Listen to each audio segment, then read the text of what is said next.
You are listening to an Audio Box original story. Please like and subscribe, and I will create more stories for your listening pleasure. The Bathhouse Chapter 3. The Coffee Shop. Rayon sat outside the coffee shop on a railing. His head was down and his hands laced together between his legs. It wasn't till he heard a car pulling in that he looked up. This coffee shop was empty and desolate, so Rayon figured the car he heard had to be Glia, and he was right. Rayon stood up as Glia got out of her black-on-black 2015 hardtop Mini Cooper. She locked it automatically and walked over to Rayon. "Good morning," Rayon said. He greeted her as all seeds greet their masters. He placed a softly curled fist upon his forehead. Then he brought it to his chest over his heart and looked in her eyes. In public, this was all a seed had to do to greet their masters. However, normally they would say the pledge along with it. From mind to heart, body and soul, I concede to you. Glia was always captivated by Rayon's gaze. His green eyes held such a fierceness, despite his gentle nature. She felt something, even if slightly, when he looked in her eyes. If he wasn't a seed, she would probably try her luck with him. "Right," Glia said. "Let's go inside." She couldn't look in his eyes for very long. She turned away and walked into the shop as Rayon followed behind. "The table in the back is empty," Rayon said, "and that will give us some privacy, and there is an emergency exit if we need to use it. I'm not sure if I was followed, but I took the back roads here just to be on the safe side." They sat down. Rayon looked a bit worn. "Listen, I know this may sound crazy, but I'm not like other CDs." Rayon laced his hands together in front of him and gripped them tightly. I don't know what they did to me, but I was always treated differently from the others." Glia took note of Rayon's hands gripping each other. She even took notice that he kept his eyes down to the table. "Different how?" she asked. Rayon let out a sigh. I don't know what they did to me specifically, but I know it makes me black out. I fight and kill in a rage. I can't stop myself.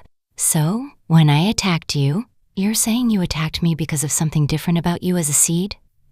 That definitely sounds crazy. So, do you have proof? I don't. Then how do you know? How can I believe you? When I attacked you, I don't remember it. I mean, I know it happened, but I couldn't give detail about what happened if I tried. It was a complete blackout. That wasn't the first time it happened. I end up killing so many in no time flat. This wasn't the first time? How are you alive? A seed that disobeys their handlers should be dead, because I think they did this to me. Rayon scooted his laced hands close to himself. When I was a kid, I was a street orphan. Purgatory kidnapped me off the streets one night, and I was terrified. I didn't know who these people were, why they kidnapped me, what they were going to do to me, but they brought me to Factory 9. There, I was told about CD. I had been given a genetic enhancement, and my strength went through the roof. I was able to do things no ordinary human could, and for the first time in my life, I felt like I belonged.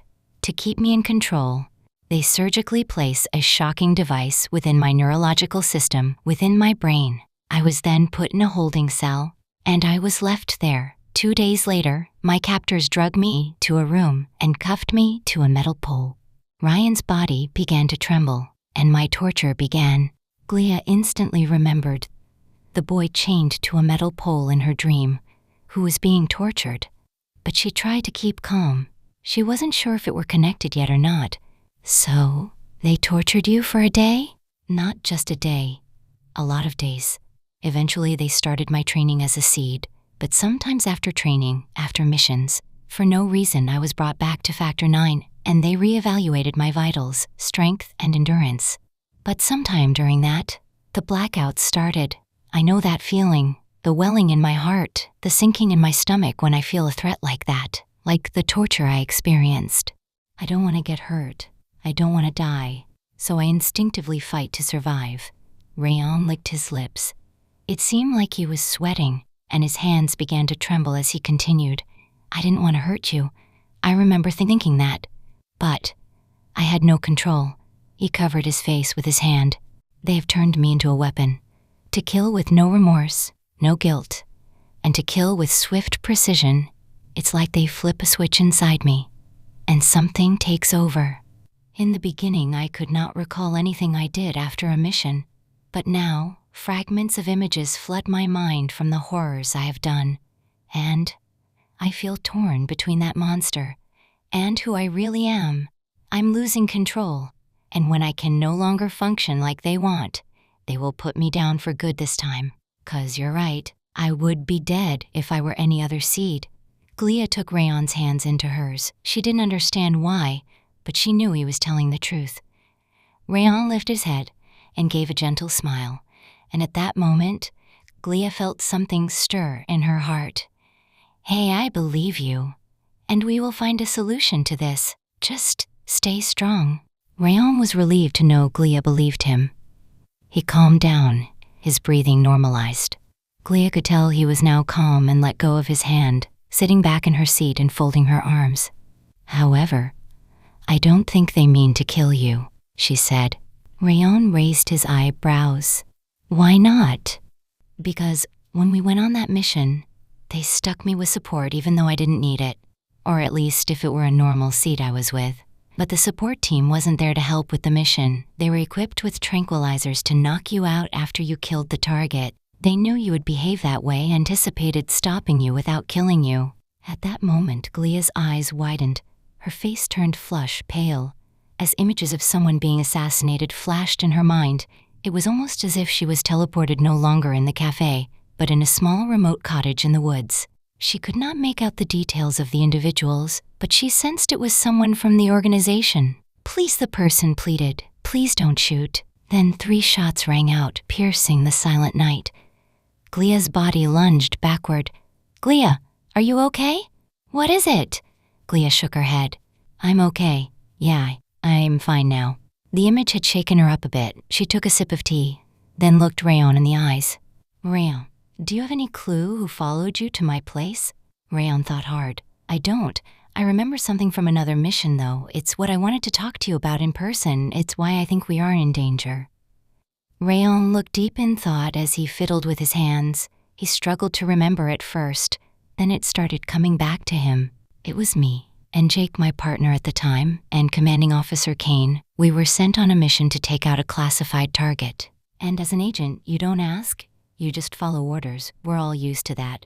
But there was something odd about Officer Kane's demeanor. He was acting a bit shady, and gave us a little information, and even personally injected my dose of CX-31, which is the serum I usually inject myself before a mission. It enhances my strength, as if I'm transformed into some kind of super soldier, powerful. My instincts and agility are that of a cougar on the hunt. It takes over, just like it did that day I attacked you. I don't remember much after the serum kicks in, but something strange happened after that mission. I began to remember fragments of moments from that night. Rayon paused, licked his lips, and took a gulp of water. He clutched his hands together. Glia, I saw Commander Kane write something on the wall of the person we just killed. It said agents of ASH will rise. He did not see I was in the other room, and I quickly looked away and followed Jake back to his position. Jake was standing at attention. His face was stern and zombie-like from the serum. I was not sure why at that moment. I shifted back to myself for those few minutes.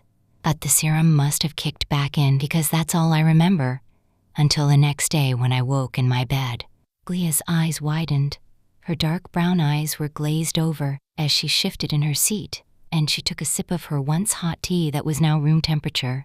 She thought about the boy that was tortured.